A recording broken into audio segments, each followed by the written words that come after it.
బంగ్లాదేశ్లో ఒక అద్భుతమైన కానీ విచిత్రమైన రికార్డు సృష్టించబడింది. అదేంటంటే వెస్టిండీస్ వర్సెస్ బంగ్లాదేశ్ మధ్య జరిగిన ఒక వన్డే మ్యాచ్లో వెస్టిండీస్ జట్టు మొత్తం 5 బౌలర్లను మాత్రమే ఉపయోగించింది. మరి వారందరూ స్పిన్నర్లు. మొత్తం 50 ఓవర్లు వరకు స్పిన్ బౌలింగ్ మాత్రమే చేశారు. ఒక ఓవర్ కూడా ఫాస్ట్ బౌలర్ వేసింది లేదు. ఇది ఓడిఐ క్రికెట్ చరిత్రలో మొదటిసారి జరిగిన విషయం. ఇప్పుడు అందరూ అడుగుతున్నారు, ఈ పిచ్ ఎలా తయారు చేశారు? దాన్ని చూసేసరికి ఎండలో పగిలిపోయిన నేలలా ఉంది. గడ్డిగింజ కూడా కనిపించడం లేదు. ఎన్నో ఏళ్లుగా వర్షం పడలేదనిపించేంత పొడి. ఇలా ఒక పిచ్ను అంతర్జాతీయ మ్యాచ్ కోసం సిద్ధం చేశారని నమ్మడం కష్టం. ఇది బంగ్లాదేశ్ టీం చేసింది.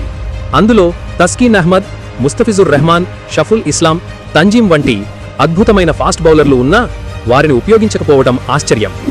మ్యాచ్ గెలిచే అవకాశాలు పెరుగుతాయేమో కానీ ఇలా చేస్తే మీరు ఎలా ఎదుగుతారు?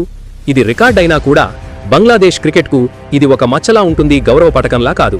ఇది చూస్తుంటే బంగ్లాదేశ్ మళ్లీ స్పిన్ టు విన్ కాలానికి తిరిగి వెళ్తోందా అనే అనుమానం కలుగుతోంది. మనమనుకున్నాం ఇప్పుడు బంగ్లాదేశ్ క్రికెట్ మోడర్న్ అయిపోయింది, కానీ ఫాస్ట్ బౌలింగ్లో శక్తి పెరిగింది. అయితే ఇందుకు ఇలా చేస్తున్నారు నిజంగా అర్థం కావడం లేదు.